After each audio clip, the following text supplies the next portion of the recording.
Namo tassa bhagavato arahato samma sambuddhassa.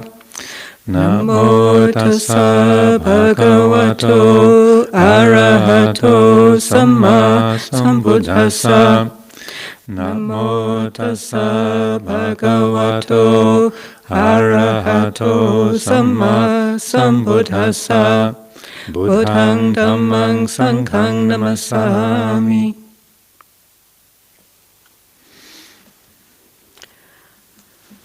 So, good afternoon, everybody. Ajahn Amaro asked if I would like to speak first, and I thought about it, and I thought, well, maybe I will. And for many people, this might seem completely ordinary. For others, it might seem quite radical in terms of the tradition that we're part of, where traditionally it's always the monks who come first and the nuns who come second. So what we decided was that I would speak for half an hour or so and then hand over to Ajahn Amaro and he'll speak, and then we'll respond to the questions that have arrived. When I saw this topic, I thought, this is an interesting topic. And I thought, what have we learned? What have we learned from 40 years of living as dual communities of monks and nuns? And I thought I might start with just reading this little bit of paper that Venerable Tita Dhammo, who lives at Chithurst, sometimes he's how old is he now? 84? 80? Yeah, at least. Well into his 80s, yeah. And he has this mailing list of people he sends things to. And when I arrived here early July, at the start of the Vasa, I found this envelope with lots of bits of paper and wise sayings, and this one particularly struck me, and I've had it on my shrine. And it feels like a good kind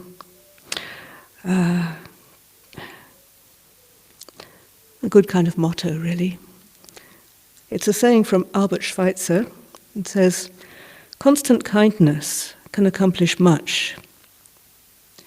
As the sun makes ice melt, kindness causes misunderstandings, mistrust, and hostility to evaporate."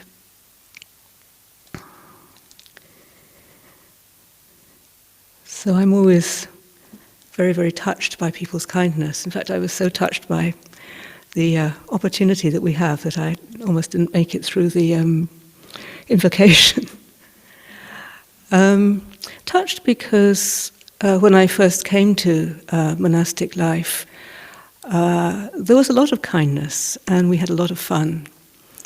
There were just 4 of us who became nuns at the time. I certainly had no idea really of being a nun. I was just pleased to have the opportunity to live at Chithurst in this very extremely run-down, derelict mansion with this group of monks who I'd got to know over the previous couple of years. I'd attended a retreat with Ajahn Sumedho and been very inspired by their whole way of life and by the teachings, and felt it was what I wanted to devote my life to, since it provided an opportunity both to work on my own difficulties, to transform my own heart, and also to support others in the process of transformation, understanding suffering, letting go of suffering. I really couldn't think of anything better to do, and to be able to do it in such company felt like a very, very precious opportunity. When we first took our 8 precepts, Ajahn Sumedho said to us, well, don't think too much about the future, just keep washing your white robes, keep the 8 precepts and the 75 Sakya rules. Those are the rules about monastic etiquette, how we walk, sit, wash our use our alms bowls, and so on, eat, receive food. That was the advice he gave us. And for me, it was exactly what I wanted to hear, because I had no idea of a grand plan or anything else. I was just pleased to be there, pleased to have that opportunity to serve and to be part of what was happening.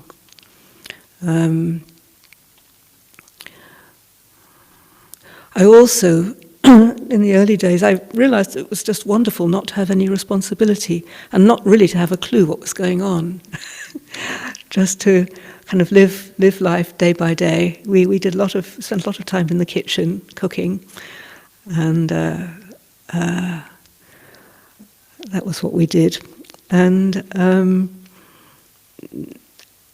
I kind of had an intuition then that there would only be about 6 months before I would have to start taking responsibility. Previous to that time, different jobs I'd done, situations I'd been in, I'd had a lot of responsibility and known about things, and just to be able to enjoy not having a clue.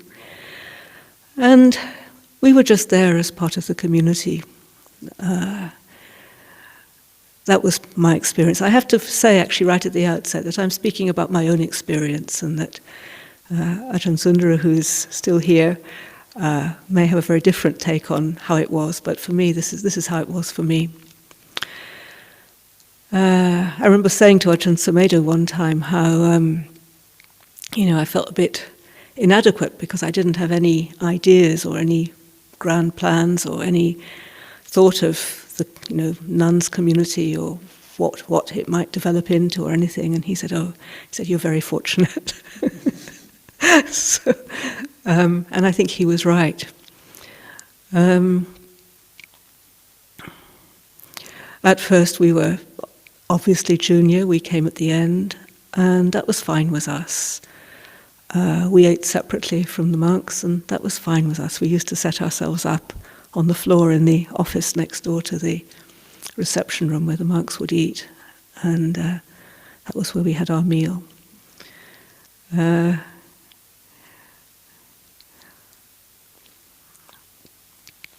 It was extremely tough, a lot of work, and through the winter it was very cold. There was absolutely no money to spend on anything, so no heating or anything like that, so we were very cold, but somehow or other that was fine. There was just this tremendous spirit. It was mostly, Ajahn Sumedho was kind of at the heart of things, and sometimes he would suggest that we make hot chocolate, and instead of having evening puja, we would sit round the fire and drink hot chocolate, and he would tell stories about Thailand and his experiences there, and it just felt very much like a big family, like brothers and sisters, enjoying each other's company.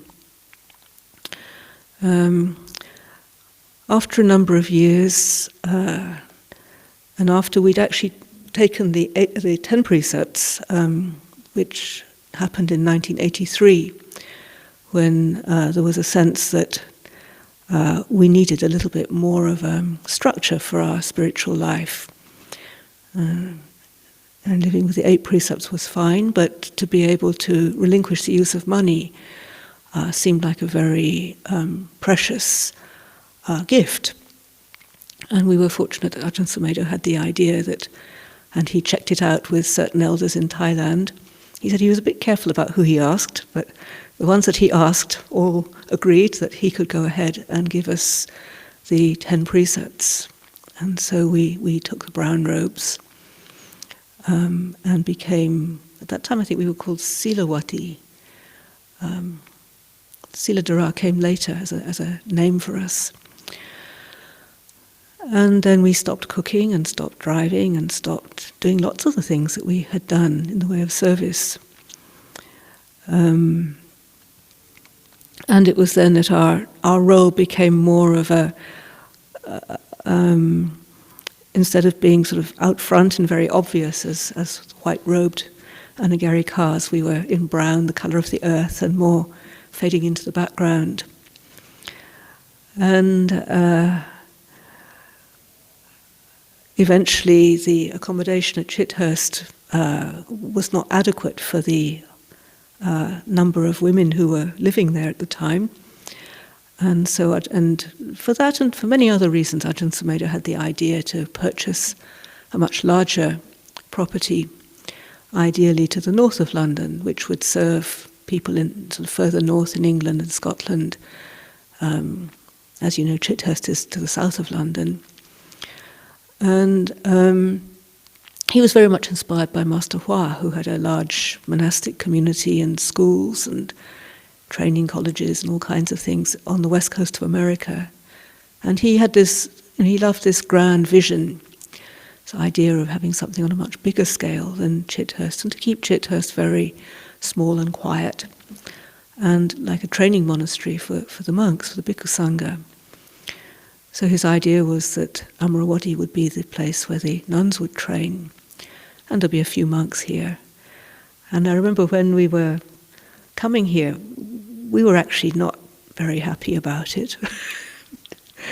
And a good friend of the community brought me in, Ajahn Sundara, well, Sundara as she then was. We came up one day to have a look before we moved here, and it was raining, and we couldn't actually come into the grounds. But I remember Julia, this friend of ours who had driven us, said, "Oh, look, that's where the nuns will be." And I just, oh no. I felt really depressed at the whole prospect. Partly depressed because it was like the end of an era for us. Because it was as though we were beginning to grow up and beginning to, and this might sound strange, but beginning to exist as a nuns community, as opposed to just being part of what was happening. We'd never really seen ourselves as a community at all. But I think there was a sense of, well, it's time you became a community. And so, fortunately, Ajahn Sumedho agreed that we could have a kind of a pilgrimage, that we could walk here. That might sound surprising. Who'd ever want to walk from Chithurst to Amaravati? But for us, turned it into a big adventure. Something very significant. And the monks, I remember they made us a kind of reliquary, which out of a drain pipe and a little cast Buddha that Venerable Vimalo had made, little Buddha Rupa on the top, and bits of wood and a bit of kind of cord, and we would carry it. We tied it around our necks. We'd carry it around our neck and have it as the shrine. Every time we stopped for the night, we'd make a shrine out of this reliquary that we were carrying from Chithurst. And so we arrived, and there were rainbows, and very kind of rather a wonderful day when we got here, and a very big welcome and a sense of achievement. And we began to settle here. It wasn't long before people began to notice that there was a difference between the position of the nuns and the monks. And this is where things began to get a little bit more testing, because there'd be pressure to sort of have us equal. I should maybe give a little bit of background, because in Thailand, the Mechis, which was kind of what our initial training was modelled on, they're very much in the background. They do a lot of service. They have a very strong practice, impressive practice, but they're very much in the background. I remember noticing that, just how, they didn't have much of a position. And they were absolutely impeccable. They were extraordinary, very beautifully turned out, very well behaved, I suppose you'd say. Just quite naturally, they did things beautifully. And when I first went to Thailand, I felt very awkward, a bit like an elephant beside these very dainty, gracious Mechis. But in Thailand, and it's maybe still the case, but certainly then, it was completely unthinkable for a Mechi to consider herself to be anything like on a level with a bhikkhu. I mean, just even to allow that thought to arise in the mind was unthinkable. And if you voiced anything remotely close to that, you'd be really told off. How could you be so arrogant? So there was that kind of model. And then in the West, very different. In fact, more or less the opposite. Where not to have monks and nuns on an equal footing was considered equally shocking. So it was like a totally irreconcilable pair of paradigms, if you like. There was no way of bringing them together. And that was where I really like this quote about kindness, because it became fairly obvious to me that the only way it was going to happen was very gradually and with a lot of kindness and a lot of understanding. And it's taken a long time for me to come to that, because and many enormous mistakes along the way, because we weren't always kind, we weren't always patient, we weren't always understanding, and certainly the response was often extremely strong, like a very powerful Zen teaching. And I remember we'd sit in the sala here at breakfast time, and the nuns would be over this side, and the monks would be sort of at the front here. And I remember Ajahn Sumedho really telling us off for being concerned about the conventional form, and just reminding us that the whole purpose of the holy life is to liberate ourselves from any interest or attachment to conventional forms or identities, which was certainly, something that one could understand and respond to.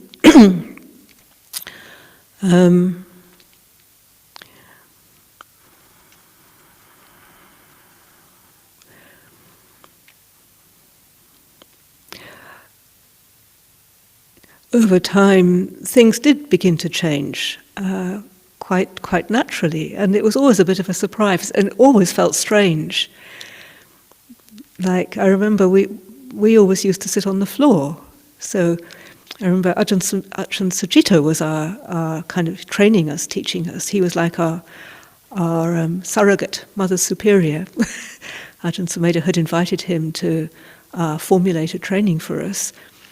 And he would always sit on a chair, and I would always sit on the floor. We'd all sit on the floor, and that was how we did it. It was completely normal. And I remember as things began to change, and as we began to sit at the same level, I remember I'd kind of make myself very, very small, because it felt so strange to be sitting at an equal level. I just wasn't used to it. I got so used to being on the floor.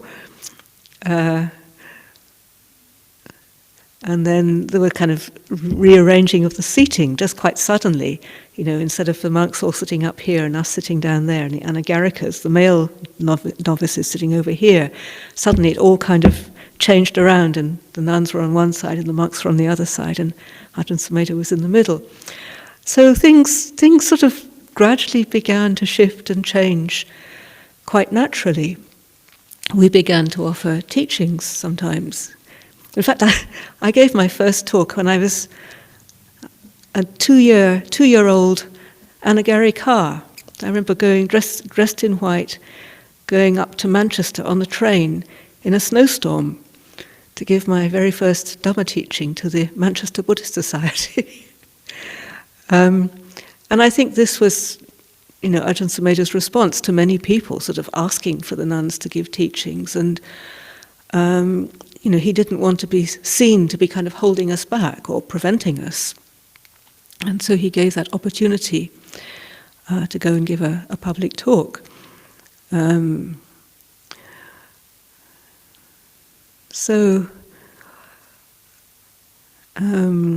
else have I learned? I can maybe tell one or two little stories of little things that I remember.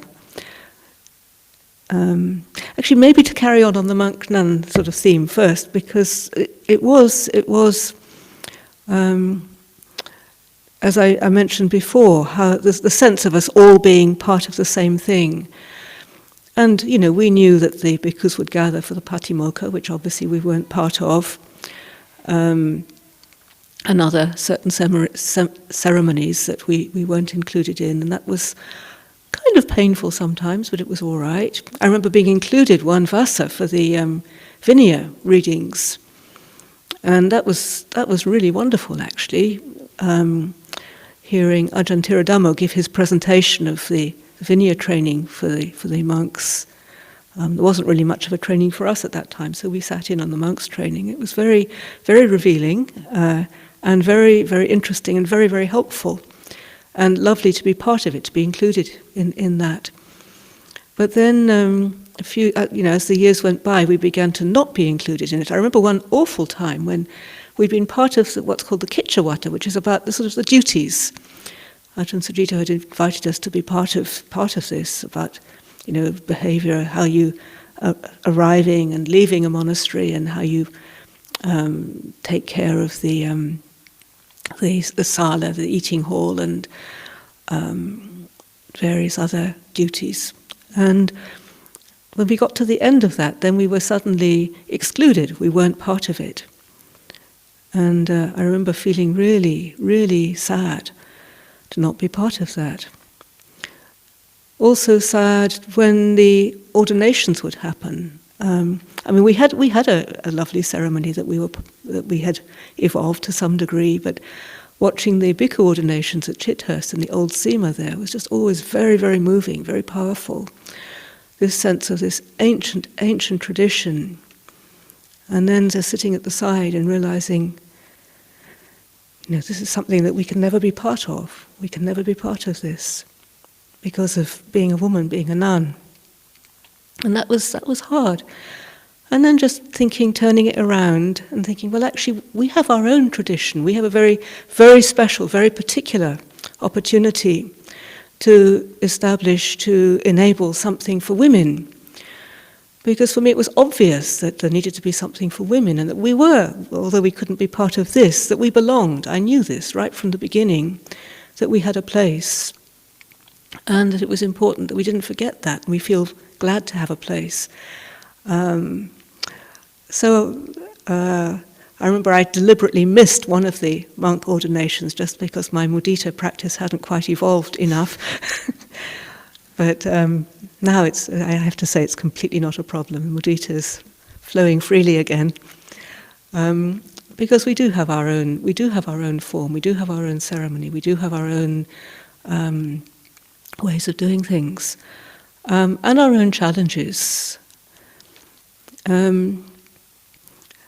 I was going to tell a little story, an absolutely very, very small thing that I remember noticing one time. It's not particularly to do with monks and nuns, but it involved a group of us sitting. It was a festival, some ceremony, and on these big occasions, we're actually very public because Ajahn Sumedho was sitting at the front, and we were sitting quite close by, and the monks on the other side. And I think it must have been a Katina festival, and I remember one of the nuns, she moved something, she moved something from one place to another place, and Ajahn Sumedho was a bit, he ticked her off quite sharply in a way that I would have been completely humiliated. And this nun, it was actually Sister Tanasanti. She's probably not watching, but if she is, I remember it, this event. And I was so impressed because afterwards she said, I thought I was doing the right thing. And it turned out not to be. And that was a very wonderful teaching for me in terms of how to manage being blamed or criticized. I thought I was doing the right thing, and it turned out not to be. So that was one thing I learned. The other really important thing that I've learned, two things I was going to talk about, is one, when I fell through the ceiling here, actually. A ladder slipped out from underneath me, just over here, and did a kind of magnificent jackknife and fractured my 12th vertebrae. And it was a very serious accident. And I remember hearing somebody saying something that Ajahn Sumedho had said. And he said lots of things about it, but there was one thing that people will find quite shocking, I expect, but it was very helpful. He said something like, that'll help her to be more compassionate. And the reason that was helpful for me was because I was very, very idealistic. I was very strong, very healthy, lots of energy, and worked very hard, and expected everyone else to work very hard.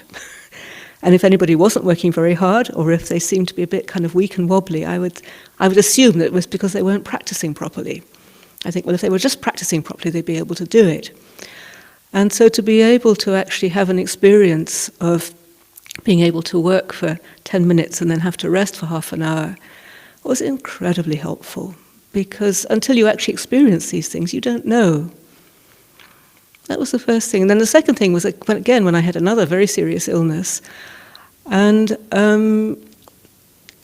I'd been puzzling why I wasn't totally happy. I mean, I was very good, very dutiful, but I wasn't totally happy.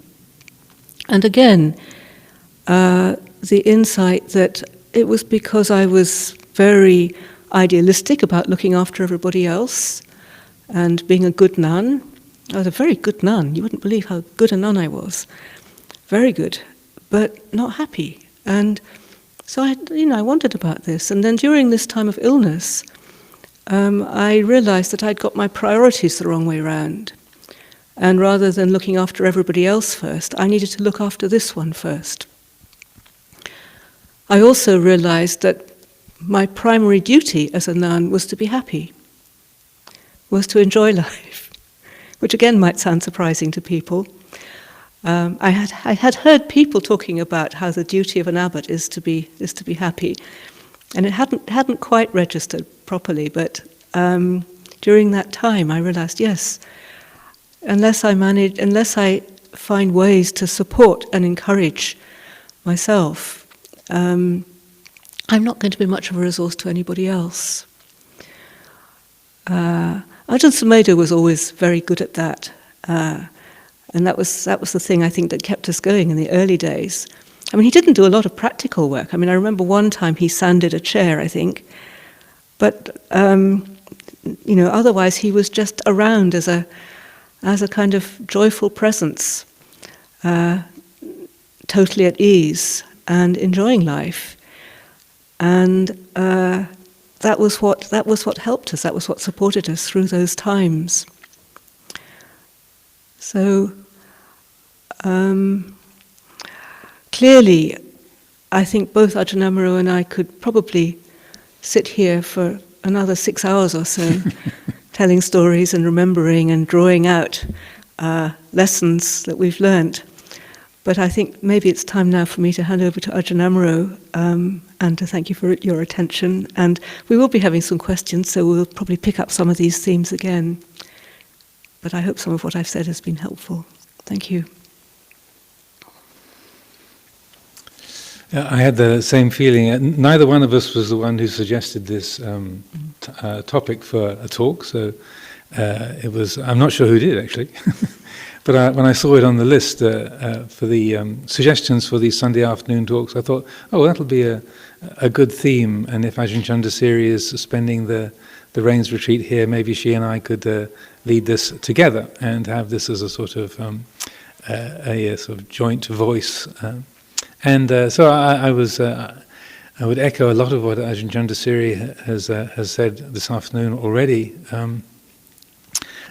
particularly how just the two of us sitting on equal chairs at an equal height and sharing a Dhamma presentation together is something that would be very extraordinary. Maybe in a university context in Thailand it might happen, but in the forest monastery world it would be extremely unusual. And so I think that just this format in itself is something that, in a way, responds to the question, which was, what have we learned from 40 years as a dual community of monks and nuns? That was, both of us had to write down the theme to remember exactly what it was. Just to also, as Ajahn Candasiri did, I talked a little bit about my own background to this. So my introduction to Dhamma was in northeast Thailand at Wat Banana Chat, which didn't have any nuns there. There was an American nun, Mechi Kamphar, who lived over at the nuns section of Wat Bapong, Ajahn Chah's monastery, which is about 7 kilometers away, about 5 miles away at the main monastery. And so she would come over from time to time. Her husband was a monk at Wat Nana Chat, so Lumpur Cha allowed them to meet and talk from time to time. They lived separate celibate lives in different monasteries. So she was the very first Buddhist nun that I ever met and talked to. And then there was another German woman, Mechi Usha, who came and took the 8 precepts there. I was there at Wat Nanachat when the very first applicant for the women's monastic life here in our community in the UK showed up, Sister Rochna. She was then called Pat Stoll, and she came out to stay at Wat Nanachat, the international monastery, and she met with Luang Por Chah and requested permission from him, asked if it would be possible for her to take the 8 precepts and live as a nun in England. And I wasn't there for that dialogue, but apparently Luang Por Chah said, yes, that's fine, ask Ajahn Sumedho to give you the 8 precepts. So then that was how, if I remember correctly, the initial sort of the fire was lit, the match was first lit for the nuns community here in the UK. And then the other women candidates came along through 78, 79, and by chance I had arrived back in England after my first reigns as a monk in October the 20th. I landed in England, and I think it was October the 28th that the first 4 candidates, Ajahn Candasiri, Sister Rochna, Ajahn Sundara, and Sister Tanisara, then they took the 8 precepts. So my arrival in the West as a monk coincided almost exactly with the formation of the first group of women monastics.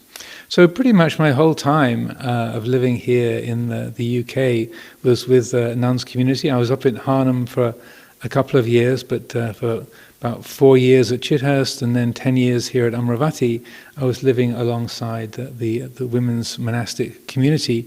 And I personally had always felt very comfortable with that. In my own family, I have 2 sisters and mother, and my father was often away, so I grew up very much in a feminine company in my own home. And also the schools I went to were all boys' schools from the age of 6 onwards. But outside of school, I grew up spending a lot of time horse riding. And in this country, the horse riding world is about 80% women, females, girls and women, and a small number of men and boys. So I spent a lot of time in female company and had always felt very comfortable, and that was very ordinary and normal for myself. So coming back from Thailand and living here and having the nuns community around, has always felt like a totally natural fit for me. And so that the evolution of the community, I feel Ajahn Candasiri described very accurately. I think one of the things that really strikes me in terms of what we've learned, and as she said, sometimes Luang Por Sumedho would make his points very, very strongly. And particularly because I think he had been a very idealistic person himself. And when he was a student and a young sort of spiritual aspirant in his time in the US, at the University of California in Berkeley, and when he was younger, living up in Seattle, he was a very idealistic person. But then through his training in Thailand and living with Luang Por Chah, he'd really seen the dangers of starting off with the ideal and trying to fit your sort of human characteristics in with to match your ideal. And that his 10 years of training in Thailand, I think in particular, had really shown him you have to put the reality of life and people first, and then let the ideals and the principles inform that. And so when in those early years, say at Chithurst, and particularly here at Amaravati, that I think that was extraordinarily helpful, because many of us would also be thinking in idealistic ways, or how it should be, or a good monk should be this way, or a good nun should be that way, or in a perfect world we should do it like this or do it like that. And he would over and over again bring it back to the actualities of our lives and the practice. And again, as Ajahn Candasiri was pointing out, Luang Por Sumedho and Luang Por Chah was similarly, they really put the human qualities first and let the conventions of our life and the ideals of say, monastic life or spiritual life be something that informs the actuality of who we are and how we live and what's really going to work on the ground for us. And so over and over again, he would point out that we're here to practice, and that when the conversation would move around to fitting in with modern 20th century, or now 21st century life, but it was 20th century life then, and how we can bring this tradition, these traditions which started up 2,500 years ago, how we can bring them to sort of mesh in with our modern ideals. He would always bring it back to the practice, and to say use that as the focal point, rather than looking at the structures of the way we live, or the ideals of equality, or fitting in with the kind of standards of Western society as the most important thing. He would always point out that we're here to end suffering, we're here to practice, and then using the structures, using the conditions and conventions as something that can help to support that. I was having a conversation with Chris Cook, who was he was Venerable Dhammagutta. He was actually the second Western monk to come and live at Wat Pah Pong for an extended period after Luang Por Sumedho. He arrived in Thailand about 1969. So he came just after Jack Cornfield had left. So he was there with Luang Por Chah and the young Ajahn Sumedho in those early days. And he, in this conversation, he recounted how Luang Por Chah had said, you know, we could change all the rules to make something that fitted modern society a bit better, as long as they were rules that fitted in with the values of sila and wisdom, and were in accord with the Buddha's teachings. We could change the structures if we wanted to. He said, I'm not going to do that out of my respect for the customs and traditions that we have, but we could do that. We could change the whole setup around if it served us better. And similarly, I remember in those early years here at Amaravati, one day Luang Por Sumedho very memorably saying, you know, if it made it easier to practice, we could all just become anagarikas, just all disrobe and just take the 8 precepts and all live here like that. If that made it easier for us to practice and end suffering, we should do that. And I remember the room went, there's this in the sala right here. Everything went very quiet. Does he mean that? Is he serious? And I think he was in that moment, because he was trying to underscore that point, that it's the structures, the forms, the conventions are there to serve the practice, and for us as individual human beings to end suffering. And one of the mysterious and interesting things is that because of having that flexibility, I found for myself that it actually makes it easier to use the conventions with sincerity. If you're trying to make the convention something that's absolutely fixed and is to be worshipped in and of itself, then it's harder to keep. But if you realize, oh, this is just a structure for living that we're using, it's a skillful means, that it can't really be anything more than that, then mysteriously you find it actually, at least from speaking for myself, it's easier to use and easier to be faithful to it and sincere with it, because you're not looking to it to be some kind of absolute perfect thing. Maybe I should rewind a little bit and go back to also echoing what Ajahn Candasiri said, when the question is, what have we learned from 40 years? And I can only speak for myself. So when I'm speaking, I'm just speaking from my own individual experience and perspective. I'm not trying to speak on behalf of all of the Sangha members and say this will be a set of values or ideas or perspectives that everyone would share, but just really speaking from my own way of relating to it. So in terms of the things that we've learned, I really I felt very young, very green at the time, early years of Amaravati. I was only about 6 rains or 7 rains when I came here in 1985. But I was really struck by that, and Luang Por Sumedho's way of both being extraordinarily sincere and committed and living the monk's life faithfully and presenting that manner of training for all of us. But the fact that seeing that as a skillful means, that was so helpful, and that kind of say priority of the Dhamma practice being at the very center.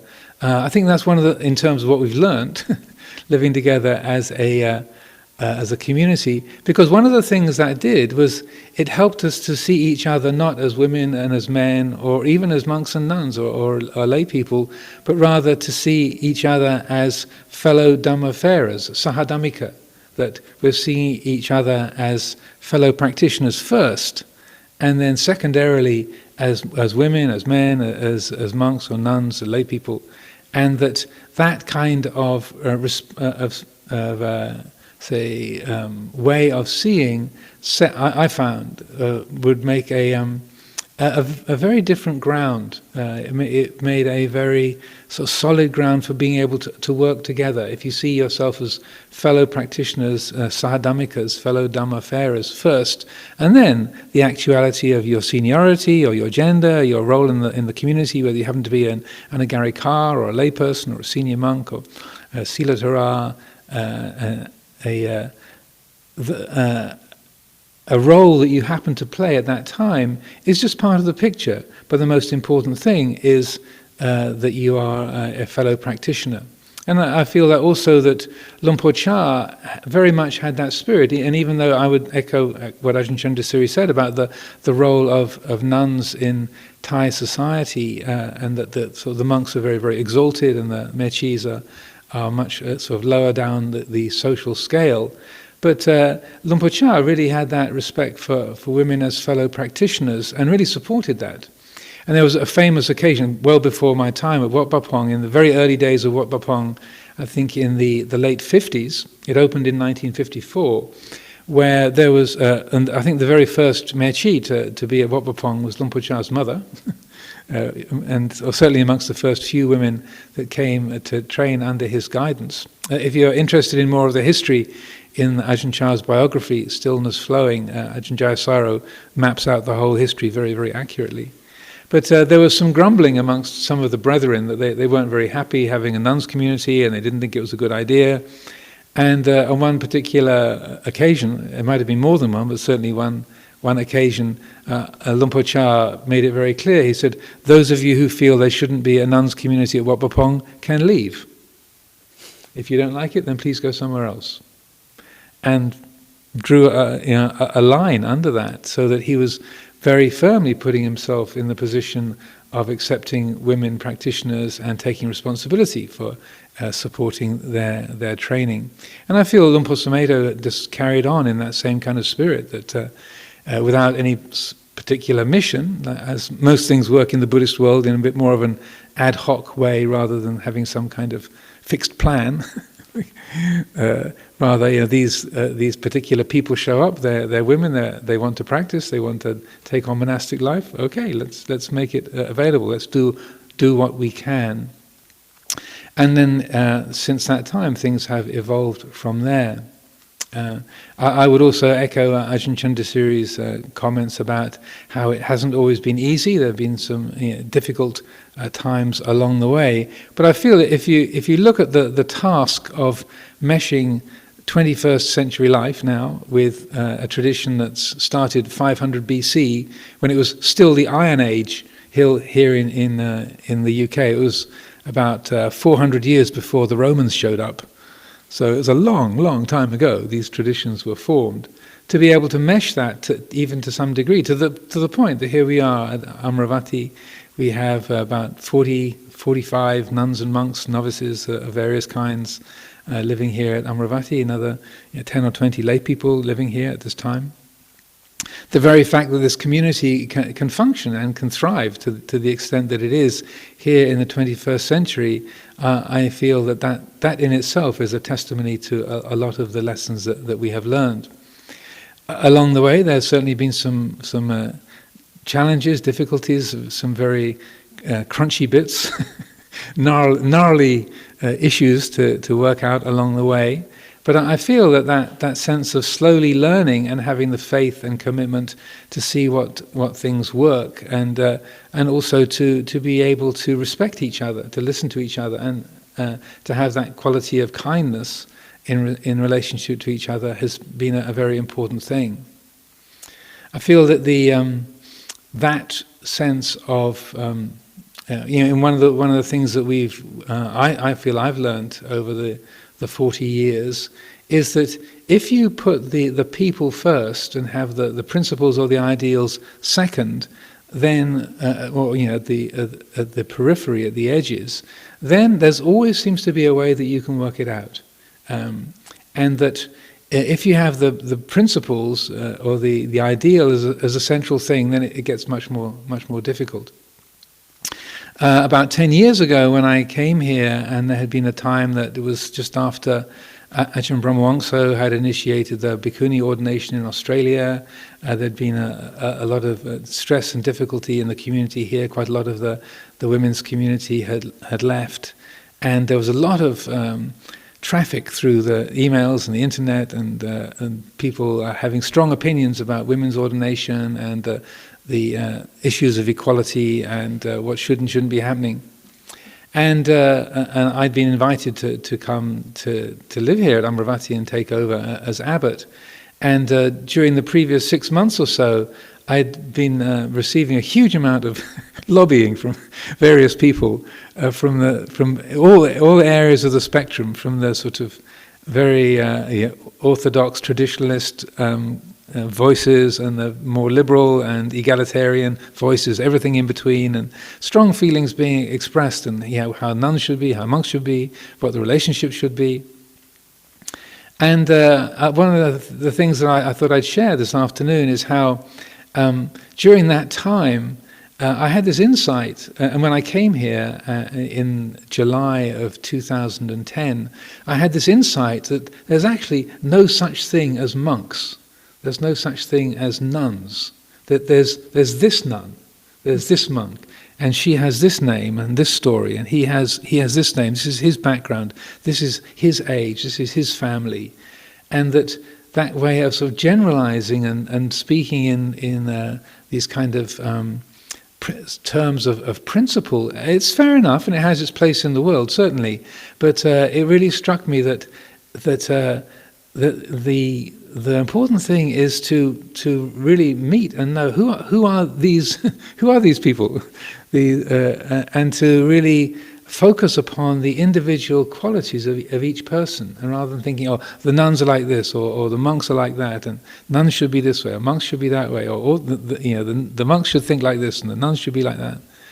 So what I did was, with in a way, having sort of learnt that sort of people-first approach from Lumpur Sumedho's style, that what I did during that Rains retreat of 2010, I sat down with every single person in the monastic and lay community here at Amaravati and had a conversation.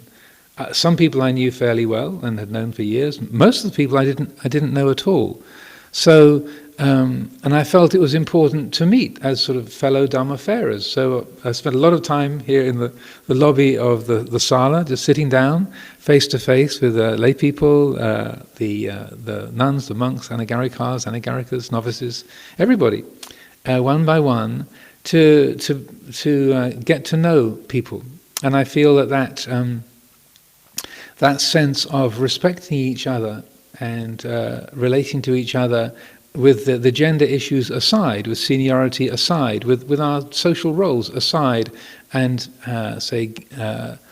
being, obviously, I'm still the abbot, still the senior monk, but I feel that the more that we can meet each other and respect each other as fellow Dhamma practitioners, fellow Dhamma farers, then the more able we are to acknowledge each other's different perspectives. We can really receive how it is for somebody else. If they're a woman, if they're an older person, if they are younger, if they're a male aspirant or an older monk coming from a different culture, that they are coming in from Thailand or Sri Lanka, how it feels for them or how it looks to them, that really enables us to appreciate another person's perspective, and I feel that's one of the most important lessons that these years have brought. Another of the things that comes to mind is living together with a women's monastic community, a male monastic community, is that there are, not to generalize too much, but we do function in different ways, and so that just because the monks have a way of sort of discussing and sorting out an issue in their own particular patterns of conversation, then we shouldn't assume that the nuns will be able to pick it up and sort it out in exactly the same way, that women's community have different ways of discussing things, different ways of relating with each other, different dynamics within their group. And that sense of, again, really respecting how other people function in different ways. Similarly, between, I think, a community of Westerners and people, say, living in Thailand, the monastic community in Thailand, again, has their own ways of discussing and sorting things out, and ways of, say, dealing with particular issues. So I feel that sense of recognizing how each of us function, and not assuming that because I do it this way, or this seems obvious to me, that doesn't mean that. One of the really helpful things of living with a women's community is that it helps you not to make presumptions, or not to take for granted that, because it looks like this to me, then it's going to look like that to the women's community, and that they'll approach it and discuss it and sort it out in exactly the same way that I would, or myself and a fellow monks would. That's not the case at all, and that obviously there are areas where we overlap a lot. But I felt it's really important to have that sense of respecting the different ways, different dynamics that we have as human beings. Over time, and just to extend a little bit what Ajahn Candasiri was saying about the increasing role of the nuns having responsibility, when I think you've passed the 10-year mark, and there was a discussion of whether the elder group of nuns should be called Ajahn or not. For the men, it was natural. Our community had decided, okay, when you reach 10 reigns, when you become a Thera, then naturally you get a change of kind of title from Tan or venerable to Ajahn. And there was a bit of a debate, and again, it was one of those gnarly, slightly crunchy issues. Should the nuns be called Ajahn? Shouldn't they be called Ajahn? And predictably, there was a variety of opinions and perspectives, both on the men's side and on the women's side. But again, by meeting each other, listening to each other, and respecting each other, having a profound sense of fellowship and camaraderie, then it was eventually agreed, yes, the senior nuns should be called Ajahn. And then similarly, taking responsibility when we had the Elders' Council meetings. Initially the nuns didn't come along because they weren't elders. When they passed the 10-year mark, then they were elders. So then inviting the senior nuns to come and be part of the Elders' Council of this community of the leaders of the different branches. And again, there's well, they can call them Ajahns, but I'm not sure if they should come to the meetings. And then I think that the first time, well, okay, they come to meetings, but they shouldn't chair the meetings. I'm not quite sure about that. But again, discussing it, sorting it out, a variety of feelings and opinions, and eventually, I think, actually Ajahn Candasiri was the first of the nuns to chair any of the Elders' Council meetings. And so, I feel very, very comfortable with how things have evolved. I do a lot of the practice of mindfulness of awkward feeling, which I consciously make a focus. Also the practice of being misunderstood and misrepresented. This is prime Dhamma practice material. Because over and over again, there are these gnarly issues, like, how are we going to work with that one? Or that's kind of interesting, what do we do with that? And rather than shying away from those particular say puzzles, rather than thinking of it as a problem I wish it wasn't there because then I could have a peaceful life, which is the worldly attitude. If only this wasn't there, then my life would be happy. Instead, to follow our great teachers, Luang Por Chah, Luang Por Sumedho, and consciously turn towards it and say, well, rather than thinking of it as an unwelcome problem, to say, interesting puzzle.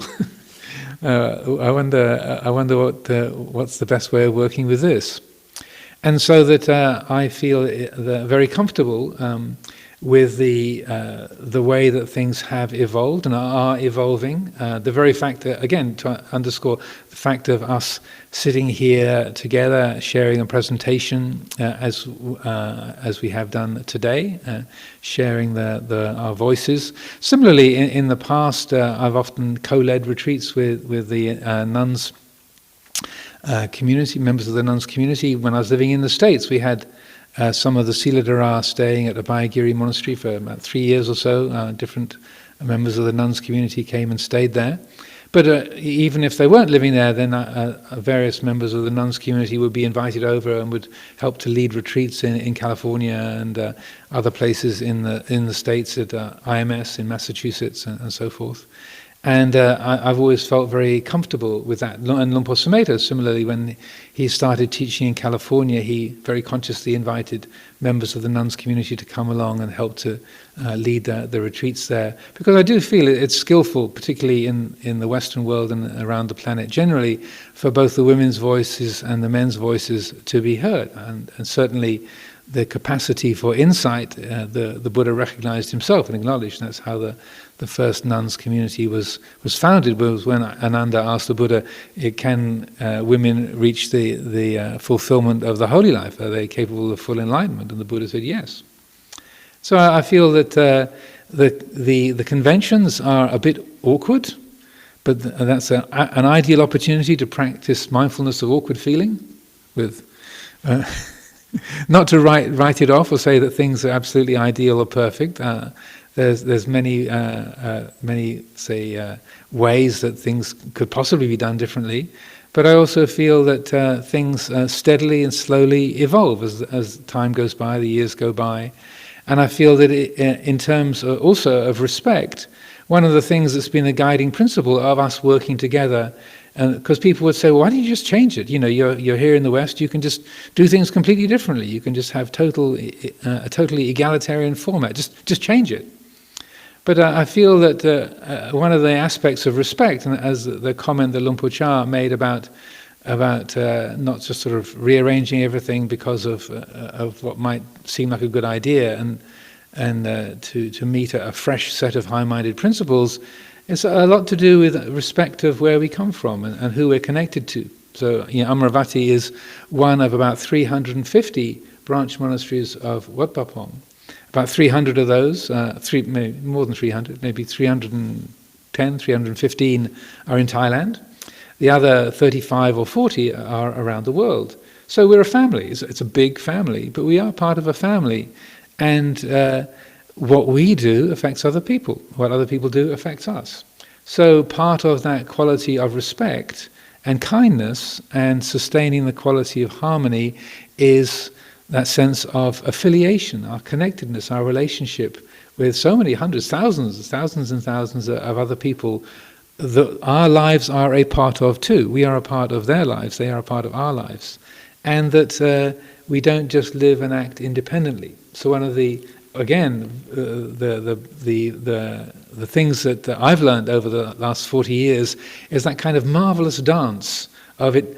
And there's an interesting middle way. If the Thai community are slightly uncomfortable with the way we do it, and the Western community are slightly uncomfortable with the way we do it, but they're both just about able to cope with it, then it probably means you're right on the mark. Just a certain degree of, it's not kind of what I'd like, or not what I'm used to, but okay. And if there's the same degree of that coming from both sides, then I feel, okay, that's probably just about right for this time, this place, and this occasion. So, and I feel that's a bit of a good standard for any kind of discussion when you're trying to have a meeting and decide some point. If everyone leaves the meeting with a sense of, well, it's not ideal, but okay, I can live with it. That's good enough. Then it probably means, okay, it's a good agreement.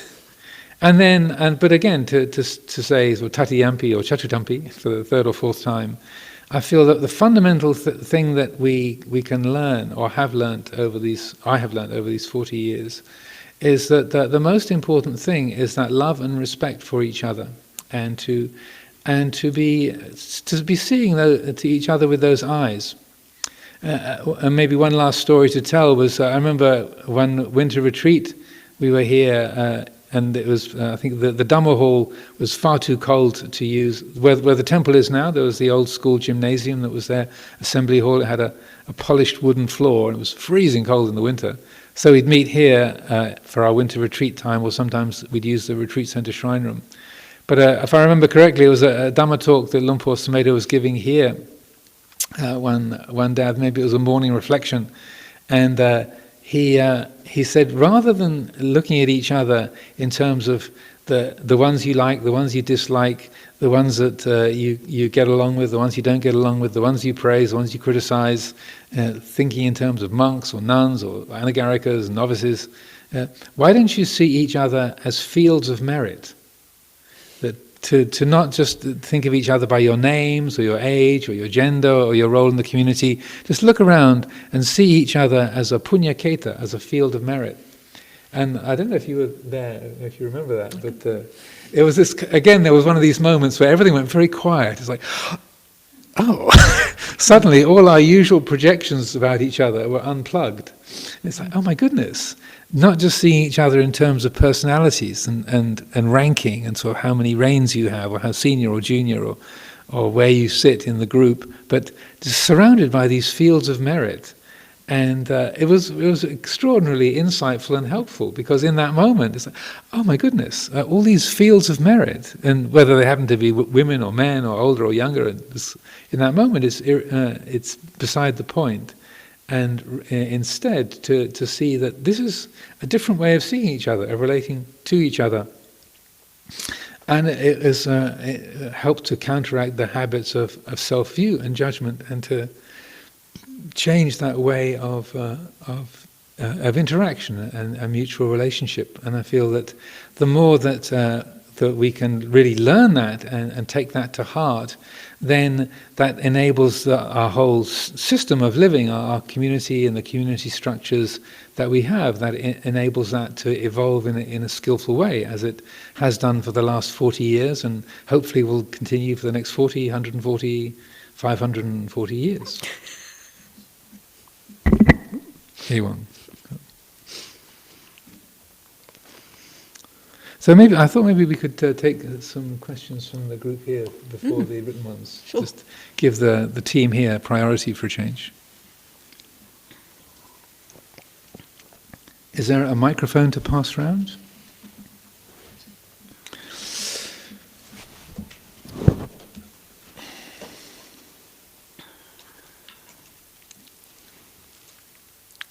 Don't be shy.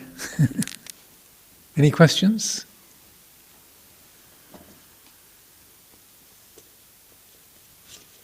All doubts are ended?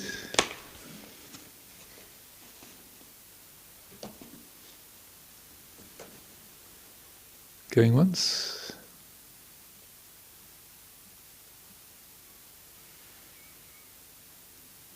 Okay, do you want to respond to any of the written ones?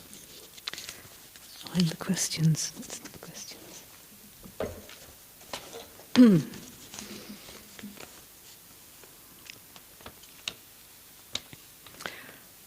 Well, the first question that I've found is, what were your key considerations in you choosing to be a monk or a nun? Was it the ability to live in a dual community, or was the ability to live in a dual community a factor in joining or continuing to be the part of this tradition? And from this experience, what have you learned regarding gender and identity politics and society's patriarchy, past and present? So I could say a little bit, and then I'm sure Ajahn Amaro could say something too.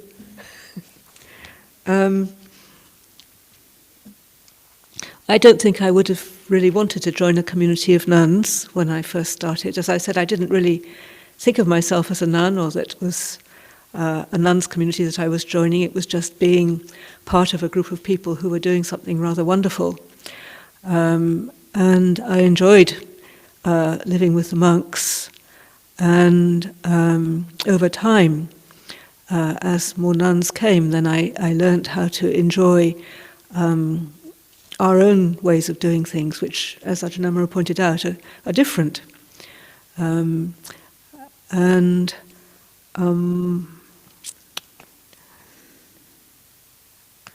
have you learned?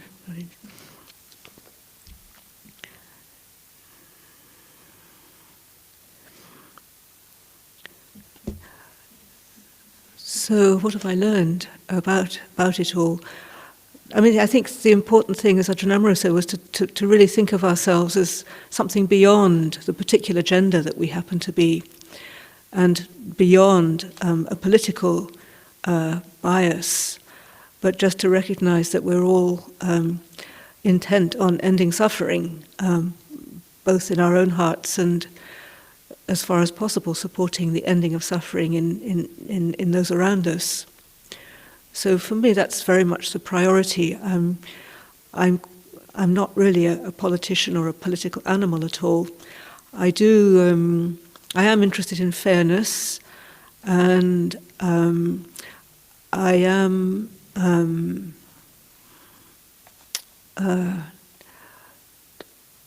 sensitive to unfairness or unkindness, or where there's an inability to hear another person's point of view. These are things that feel really important to me.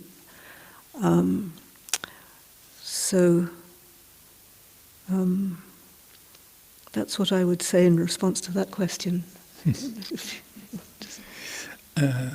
Well, the first part of it, as I said, I came across Buddhism and monastic life in northeast Thailand by Nanachat. So it was an all-male community. In terms of the monastic community, the majority of the villagers who came in and participated in the monastery life, and particularly came on the moon days, the weekly observance days, the majority of villagers were women who came to spend time in the monastery.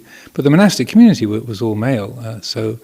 That wasn't, as I said in my earlier account, it wasn't until I came to England, and then Ajahn Candasiri and Sister Rochana, Ajahn Sundara and Sister Tanisra were the founders of the women's monastic community at Chithurst. But so it was really my entry point didn't have the idea of a dual community, so I really didn't play a part in that. But again, as I was saying, once that I was living in a dual community, it felt very normal and comfortable and easy and natural. So that that's been sort of part of the ongoing life that and has been something that I've enjoyed and appreciated being part of.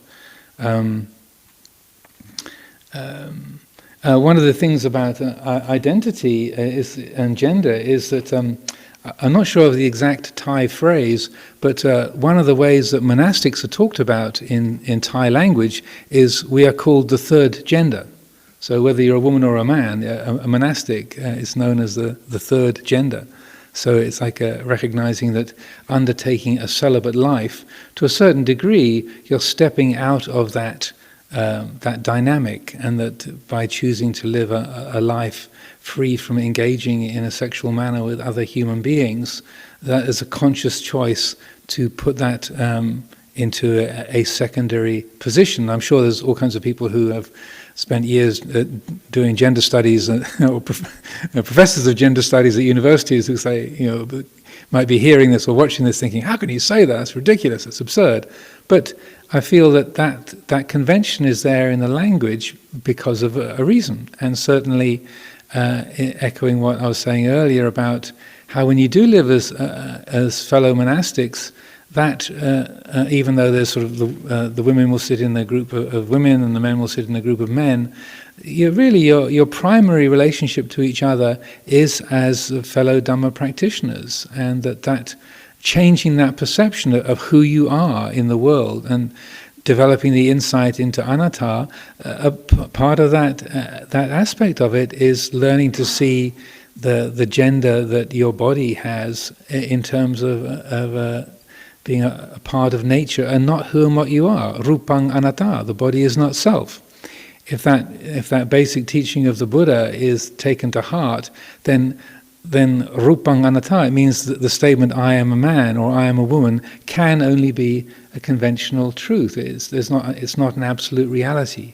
So that taking on the brahmacharya life, the celibate life, and living in the ways that we do, it's a reorienting of one's perception about your body and your life in the world. It's a part of getting a perspective on that to develop the insight into not self. And so I feel that that's something that perhaps is not taken into account in ordinary conversations, or where gender issues are discussed in the public arena, but it's something that's very, very significant in the light of Buddhist wisdom and the Buddha's perspective on things.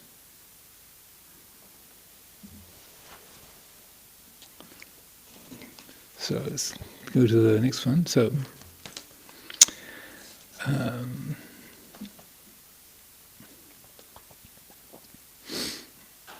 did the Buddha say anything to guide the lay people around the Eightfold Path regarding the third precept and worldly sexual conduct, expression and or enjoyment that could also guide us today?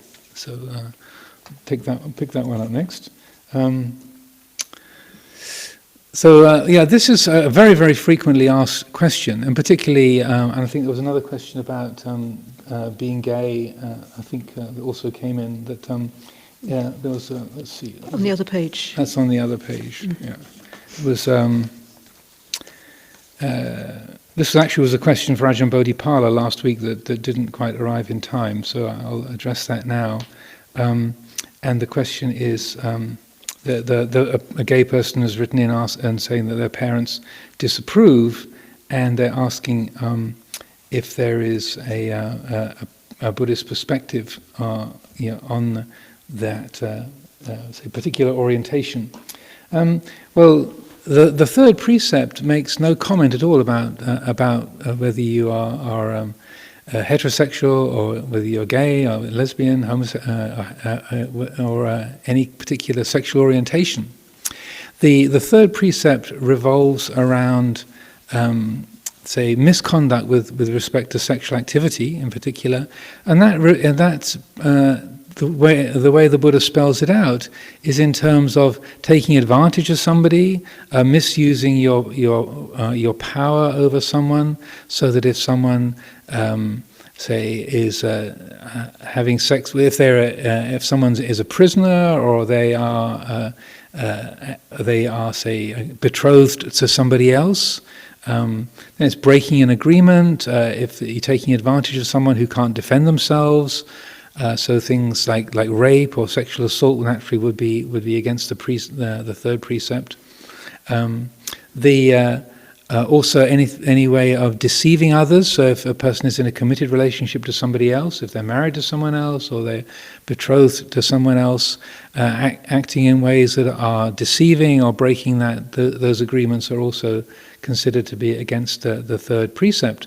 But having sex with someone of your own gender, if it's between consenting adults and nobody's being taken advantage of, nobody is being deceived, then there's no comment. That's not something that's against the precepts. I know within certain Buddhist traditions, say in the northern Buddhist world, they have more like social prohibitions against homosexuality, say within China or within Tibet and some other countries. I'm not particularly knowledgeable, but that has been addressed, or I've been told about that by people from those different northern Buddhist traditions. But according to the Pali Canon in the southern Buddhist world, there's no comment on it. There's no prohibition whatsoever. And it's so sexual say engagement between consenting adults where no one's being deceived or taken advantage of, then that's within the precepts. Even promiscuity, and this maybe sound a bit radical or a bit strange, even promiscuity is not against the precepts. It might be considered to be unskillful, but it's not a breaking of the precepts. So like the various kings that the Buddha was a counselor for, like King Bimbisara or King Pasenadi, it seems quite clear from the scriptures that they had a number of partners or concubines, or within the Buddha's era, there was quite normal for male monarchs to have multiple partners. And I don't know any place in the Pali Canon where the Buddha encourages any of the monarchs to be monogamous. It doesn't really come up for comment.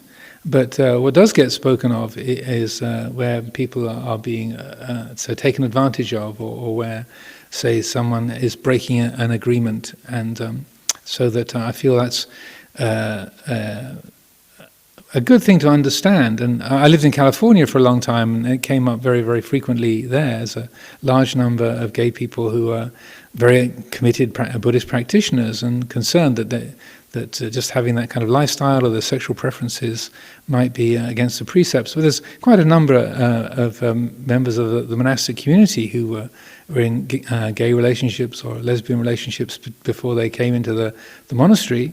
And that's no obstacle, no prohibition to coming into monastic life with that kind of a background.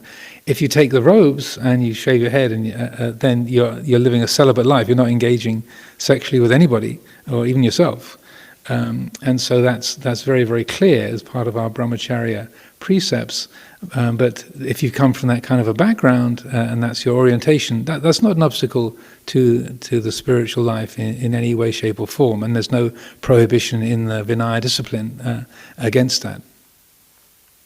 Any comments, Ajahn? Yeah, I suppose the only thing is that many of our rules are about relationship between the genders. So, for example, we don't touch each other. We don't. I would never have a conversation on my own with Ajahn Amaro if there weren't, not except in a public area. And if you were naturally gay, then that could be more difficult because there aren't the clear guidelines for how to relate with other members of the community that you're part of. I don't know if I'm making that clear. So, I mean, that would be the only concern. And I've known of certainly one monk I know who's gay, and he said, living, Amaravati was quite difficult because the monks, unless they're living in a kuti, they live quite close together. So for him, that was a concern. But in every other way, it's not a concern or a problem. The other thing, which I think we had a discussion some time ago, actually, in the Elders' Council about somebody who'd transitioned from, I forget whether it was from male to female or the other way around, but in the end it was agreed that to be accepted as a nun or a monk, you had to be of the gender that you were born with. So if you transitioned, then you couldn't become, if you transition from female to male, then you couldn't become a monk, or the other way around. So that would be the only kind of prohibition, which probably anagarika, but not to be fully ordained. And I suppose that could change. But one of the questions in the ordination ceremony is, were you born as a woman or were you born as a man for the monks community?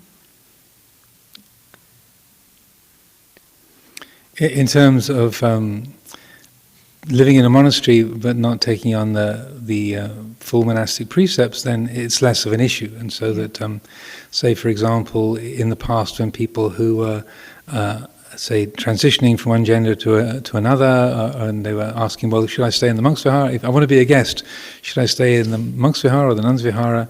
And because it can be a delicate issue and a matter of concern, wanting to support people's their practice and their initiative to train themselves and to live in the monastery environment, what we've usually done is we have a separate non-gender specific accommodation that people will use and stay in for a period of time while they are here as guests, so that their aspiration and their efforts as a spiritual practitioner can be supported, and then the accommodation is something that's not going to be making anybody else uncomfortable or say causing any kind of distress for anyone, so that you're trying to say make space and provide opportunities for people in the best way possible, but also the issues about say gender and where gender is the particular gender is somewhat blurry, is transitioning from one gender to another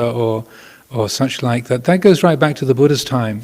And so that right in the Vinaya discipline established by the Buddha, then in his own words, it was he said that the people who were of indistinct gender or who were mixed gender and such like, that regrettably they couldn't be accepted either as nuns or monks, but that didn't stop them from being practitioners, but they couldn't be they couldn't take up the full ordination, and so that was obviously an issue right from the Buddha's time, and that was the standards that he established. And so the standards that we have today, we're trying to respect that original format, but also sustain ways that people can continue to practice and use the environment of a sort of brahmacharya community, a celibate community, as a way to further their spiritual development.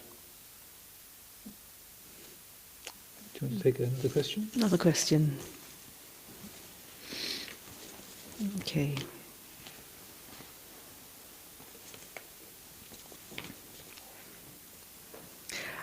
I don't know. Dear Ajahn, my daughter asked me what I want to listen to when my time is near. When we were talking about my death, she knows I listen to chanting and Dhamma talks all the time. Ajahn, what chanting would you think is good? Thank you. Ms. Mehta.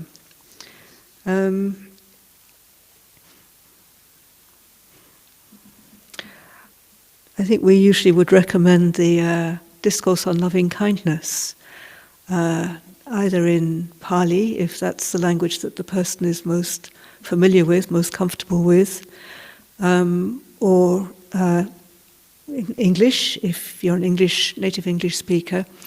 That's a very complete teaching in itself, and generating thoughts of kindness, and also pointing to letting go by not holding to fixed views, the pure-hearted one having clarity of vision, being freed from all sense desires, is not born again into this world, which is like a perfect teaching for someone who's coming towards the end of their life. So just not holding on to anything, any perception, but just letting go, letting go, letting go.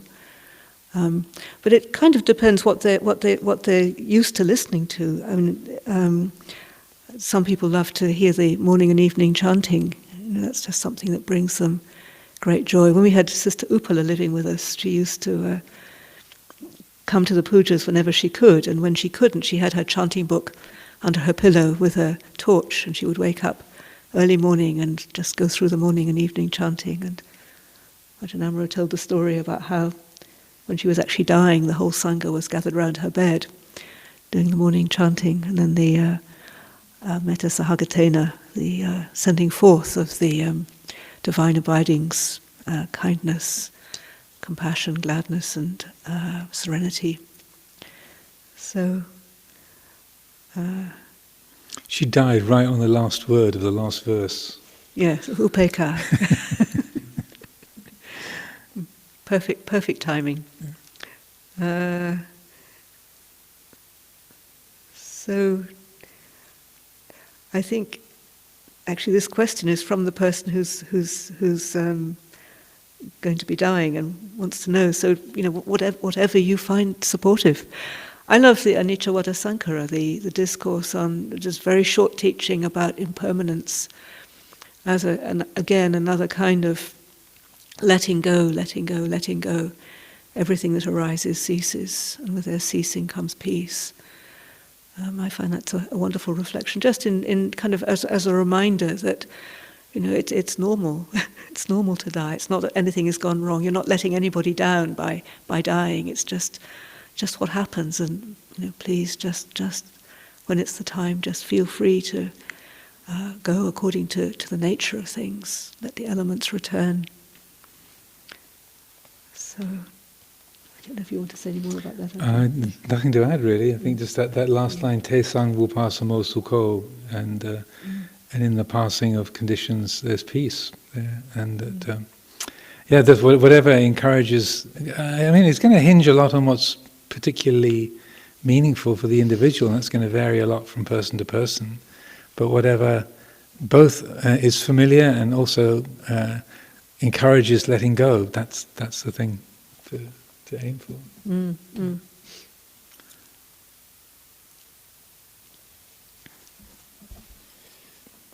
Let's see.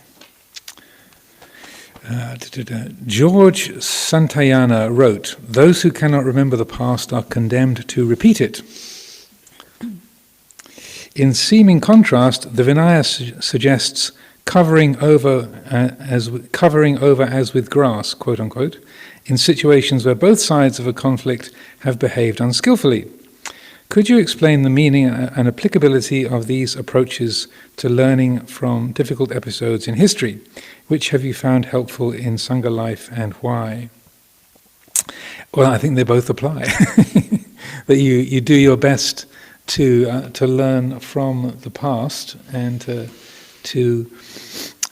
but also I think one of the things that we learn from is those times where we have to agree to disagree, where it's like, well, they couldn't come to any kind of resolution, and that's the shape that one was. Okay.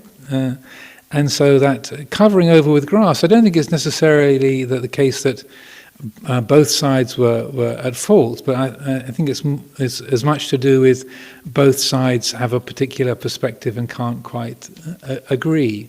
And so Sangha life, where there have been conflicts, I think you try different ways to resolve things, and that covering over with grass literally means, okay, we'll just agree to disagree. But we need to carry on. We live together. We share this life with each other, and so that's there on the list that the Buddha provided. It's sort of number 7 on a list of 7. So okay, if you can't do it any other way, then just say, okay, well, let's just call this something that we agree to disagree on, and park it. Just not choose not to make an issue out of it. And that's the best that one can do. The other day we were having an online elders meeting a few days ago, and I was reminded there was a similar question came up in the group there, and I was reminded of this tradition they have in Hawaii, and I'll pronounce this incorrectly, I'm sure, but it's called Ho'oponopono. Something like that. So any Hawaiians, please forgive me for my bad pronunciation. But it's exactly the same kind of thing. It's like where you have some conflict within the village or the tribe or the community, and it's a deadlock. You can't budge it. You've tried and tried and tried. You've talked it all through over and over, and then you come to this point. Okay, it's a ho'oponopono. It's like, we'll just agree to call this one of those, and you give it that name and you put it in that category, and then you carry on with your life, because the sun keeps coming up in the morning and people keep living, and there's a need to carry on and to deal with things. So I feel it's one of the aspects of human institutions that is marvelous, really, that we've got different ways of dealing with our conflicts and struggles and differences of opinion. And I feel that that's far better than abiding in bitterness or attacking each other or undermining each other or speaking badly about each other. You just there's ways that you can see, well, we tried really hard, and we are definitely seeing it in different ways, and nothing seems to be budging on this, so let's just park it. And also, one of the things over the years that I'm a bit stretched to think of an example, but sometimes where you have to cover something over with grass and say, oh, okay, well, that's just really difficult, don't know what we're going to do with that. And you do have that parking it procedure. You just, okay, let's just leave this. Then what can happen is that 5 or 10 years go by and you realize, oh, that's not an issue anymore. Things changed. The world moved. Things mutated on their own. It's like, oh, that which we thought was a kind of a immovable blockage, the whole landscape shifted. There was a tectonic movement. The world, the shape of the world changed, and so that which seemed like an insuperable obstacle, it's suddenly somehow it's not a problem anymore. So I feel that that is something that we can learn from the past, that what we see today as a real massive issue and is like a big problem that is a burden on everyone, that just to be able to say, well, right now it feels exactly that way, but things change, and maybe it'll get better, maybe it'll get worse, or who knows, we don't know. But we don't have to judge that as a permanent difficulty or something that is, say, an intrinsic problem. It expands the scope of vision around that particular issue. And that way of dealing with doubts and conflicts especially is extraordinarily important in community life. That it's when the mind gets locked into a narrow track, a single way of seeing things, that's where we really create suffering. And oftentimes when people are having struggles with their own life, their own difficulties, it's because then people will say, there's no way forward, I've got no way out of this, there's nothing I can do about it. And it's only that feeling is there because the mind has got used to that particular track, and it's screened out the range of other possibilities, different ways of seeing what's going on, different ways of relating to it. And it's got so used to following a particular line of thinking that there's a deeply worn rut, and it's, oh, there's no way forward, I can't do anything about this, there's no possibility for me. And that's the way it feels in that moment, and particularly with depression and these sort of very self-destructive attitudes of mind, that can be really tragic and painful for people. And I feel one of the great blessings of Dhamma practice, and particularly community life, living with each other, sharing our lives with each other, getting perspectives of our Kalyana Mitta, our spiritual friends, that if we really hear other people, then it can open up those other possibilities, different ways of seeing things, and we can let the world change and shift and let our own perspective shift. And then over time, then things can mysteriously and wonderfully seem very, very different. Any thoughts on that, Ajahn? Yes, I do have a few thoughts. I think it's a very, very important, very significant question. Like when just to kind of let it go and allow things to change, or when to try to do something about it. And with some things, as Ajahn Amaro said, it's a matter of waiting. I think an acknowledgement is always helpful. Like if both sides are able to acknowledge that there's a difference, or an apology, an expression of concern, these things can be very helpful. And even if the thing is not resolved to everybody's satisfaction, just somehow or other the recognition that this thing has happened and has caused a particular result, an unfortunate result. Certainly I think sometimes that this is important. So I think to agree to differ, to agree that it's irresolvable, there has to be an agreement that there's something that's... both sides have to agree that there's a concern. It doesn't work so well just with it's a one-sided acknowledgement. In the ceremony that we have for asking for forgiveness is it's a ceremony, it's a ritual, but I feel that's one of the most powerful and direct practices that we've received from the Buddha, and is totally as effective today in the 21st century as it was 2,600 years ago.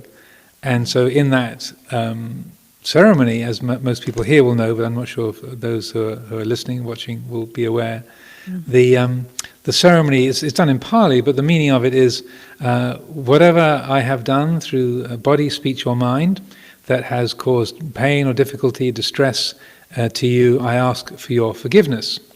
And whether that's intentional or unintentional, or even whether it's being done consciously or unconsciously, by body, speech or mind, I ask for your forgiveness. So it's a humbling, like recognizing that we irritate each other. We, even if you don't know that you have done, there's often ways that you have, say, caused difficulty. So when we part company, if you've been living in a monastery for some time, or you've been on retreat together, then before you part company, then this is a ceremony that you carry out. And first of all, the senior person of the group is addressed. And then the senior person responds by saying, I forgive you, and please forgive me also. So it's recognizing that the senior person also can be irritating, can have said things or done things. Just like today, I don't know how many things myself or Ajahn Candasiri might have said that's been upsetting or distressing, or you feel is downright wrong. unhelpful, obstructive, and confusing. That sense that the elder also says, I forgive you, and please forgive me also, recognizing that we can say things, we can do things, we can think things that are upsetting and challenging, painful for others, even when we have no intention, and even if we don't know about it. So it's a very skillful way of being humble and also honoring each other and realizing that we can't always be pleasing to each other all the time. It's just not the way nature works. So it's a beautiful way in which we clear the slate. And even if when you're going through the ceremony, something in you says, I don't want to forgive, or how dare you, or or well, I haven't done anything wrong, if you've got a problem with me, that's your problem, not mine. If those kind of thoughts or attitudes are arising, then at least at that time you're really conscious of that. You know that there's this sort of unskillful, selfish, egotistical, arrogant attitude that's there, or that sense of not wanting to forgive, that kind of unwillingness to let go. At that moment, there's a spotlight on that, so that can be recognized. Like, oh, I don't want to let go of that one, and that's helpful just to see that there's a being patient with the unwillingness to forgive or to unwillingness to let go. And you can't make yourself let go, but at least you can be aware that you're hanging on. And one of the most powerful teachings of Luang Por Chah, I find, and that I quote very often, is where he said 50 to 70% of the practice is knowing that you should let go and not being able to. So just that sense of, I really ought to drop this, but not yet. I can't quite let go yet, because that which knows that clinging and holding on is not tied to it, not tied to the object in the same way. It knows the clinging and it knows the painfulness of that clinging, but it can't just command the clinging to stop. It can't just break that habit. But at least knowing that the habit is there is part of that process of letting it erode and fade away. Any more questions? It's nearly 20 to 5, so any more to... We could try a crunchy one. Okay, go ahead. Dear Ajahns, what is the current view within the Amaravati Sangha on moving towards gender equality and with that bhikkhuni ordination? I was wondering whether the increased awareness of, as well as the momentum to overcome any form of institutionalized discrimination, whether based on race, gender, sexual orientation or otherwise, in our wider global society, is also influencing the Amaravati Sangha and hopefully giving you the courage to make changes. With metta.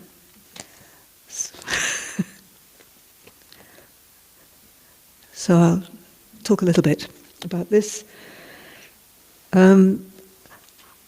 I usually would use the word equivalence rather than equality. I find that's more accurate, and that's been my concern for many years, even although we try to go beyond the conventional form. I do have an interest, living in 21st century Britain, to be part of something that represents a form that is relevant to people in the society. So, for example, when school children come, that they see the equivalent position of the nuns and the monks. And I must say that we are definitely moving in that direction, and that gladdens me, because it's been quite painful sometimes in the past, living as a nun and being very much at the back of things, and realizing if a group of school children come, that at least half of them are girls, or sometimes it's all girls, and they come and they see the monks sitting on the high platform. This is, I'm thinking of Chithurst particularly, and the nuns are somewhere in the back. And to me that's not a very inspiring image for women, or for girls who are thinking about their own possible practice and life ahead. I'm not sure whether that's just a personal concern, something that's very, very much my own sensitive response to it. I'm sure they're very inspired just by the whole experience of coming and being there and seeing the male community, but it's always been a source of pain that there has been, when there has been that obvious discrepancy.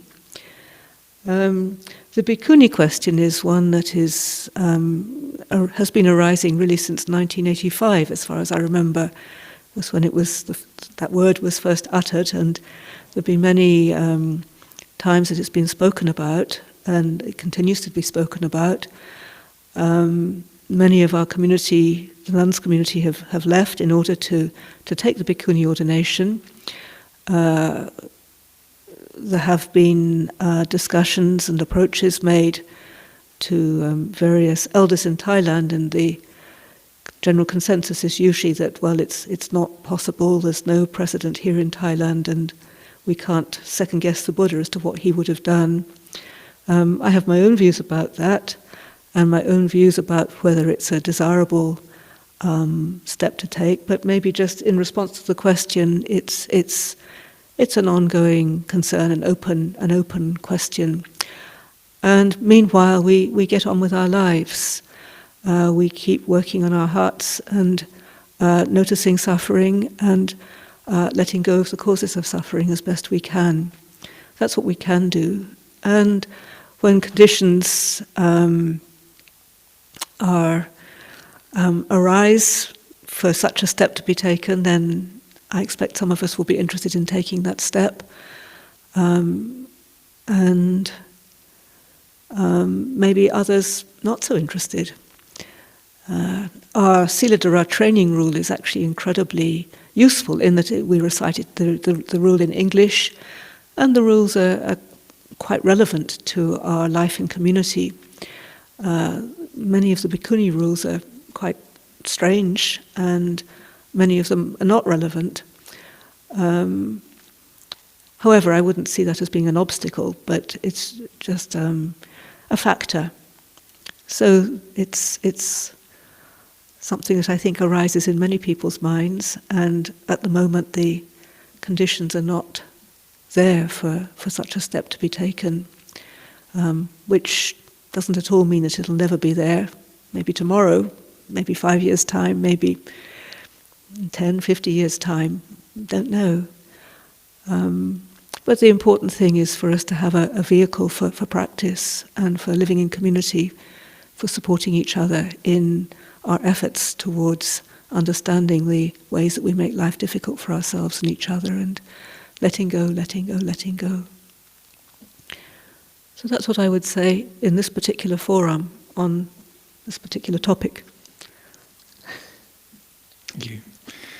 Yeah, I think it's also, just to add to that, one of the aspects of life, say particularly here at Amaravati, is that to a certain degree things are hierarchical, who goes sort of through the door first and so on.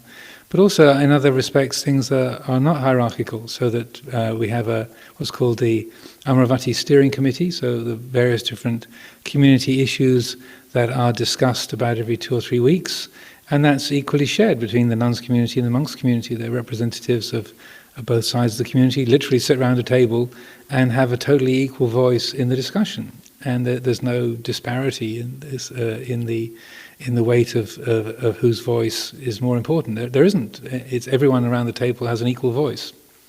Similarly, the shareholders of the English Sangha Trust is a little unusual that the steward charity that looks after the finances for Amaravati and Chithurst, the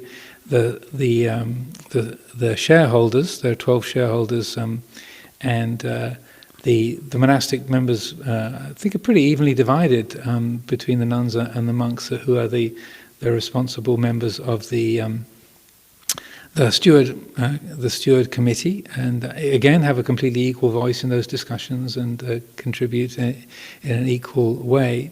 Similarly, the teaching opportunities, there's about 3 times as many male monastics here as female monastics, but the teaching opportunities, say for these Sunday afternoon talks, or when we've been having retreats, then the senior nuns community have a completely equal right to and share of the teaching duties according to what people are interested to teach, and the taking up invitations to lead things. So in many respects, there's and I like Ajahn Candasiri's use of the word equivalence. There's a very natural and easy equivalence. There's no sense, at least that I have, in any of those forums, either with the English Sangha Trust, the steward organisation, or the administrative responsibilities, the teaching responsibilities, between the nuns community and the monks community, or similarly with the elders council. Again, there's a few more monks around the table than nuns, because there's more monasteries that have just got male monastics rather than a joint community.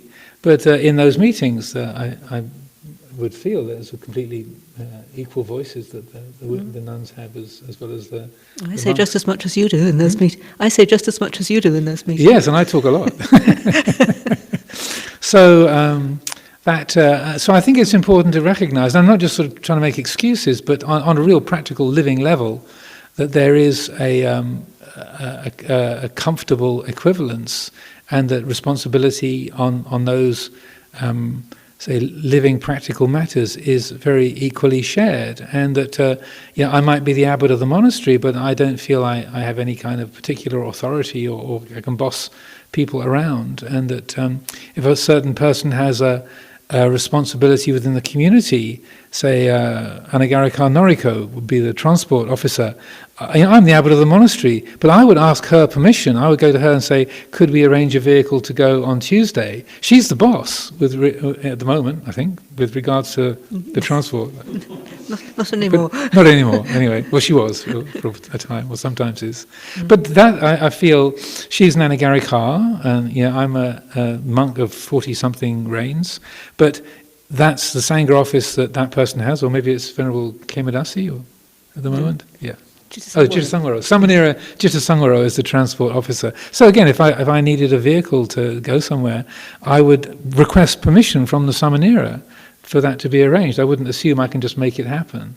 And I feel that sense of honouring people's roles and giving people responsibility and respecting that is very much a part of our lives. And I feel that there is a real a level playing field in that respect, and I feel that's important. And to be honest, if anybody makes a comment, and sort of particularly if it's something that is insulting or say based on gender or on race, if any of members of the monastic community or any of the lay residents or guests make any comments or speak in those kind of ways, I won't tolerate it. I'll call them on that immediately, and I say, you can't talk that way. That's disgusting. You can't. That's not acceptable. And it doesn't happen very often. It's pretty rare. But if people do speak in those ways, where they are acting in an inappropriate or in an abusive or disrespectful manner, then that's not acceptable. That's not tolerated. And that so that feedback will be given to a person on that score straight away, as far to the extent that that's doable. Or if I hear about it, if that's reported to me, then I'll try to make a conversation, have a conversation about that as soon as possible to address that, because I feel that. And I've seen, I've been in the room where Lumpur Sumedho has burnt the ear of one or two monks in the past, where they have dropped kind of sexist comments into the dialogue, and Lumpur Sumedho similarly was right on it with great vigour, impressively so. And so I feel that being the standard is something I feel very very strongly needs to be sustained in order to create a welcoming and supportive, fertile practice environment for everybody. Shall we call a close? I think it's nearly 5 o'clock and people have been here for a long time. So thank you all for your good attention, and I hope this has been useful. And this is the last of the Sunday afternoon talks. So if you look for the link in a week's time, you will not find one. So, But I hope these talks and discussions, dialogues have been useful. I know many people have been praising the lockdown and the pandemic because it's made these Dhamma teachings more available to them, and that people have sent messages or have passed on word that they've heard more Dhamma in the last 6 months than they have in the previous decade. So we might find ways to carry on doing a bit more in terms of shared Dhamma teachings through this kind of format, but nothing is fixed at the moment. But this is the last of this particular series today. So go well. And thanks to our video team as well. Much appreciation, Tanjalito, Sister Kaminda. Thank you so much.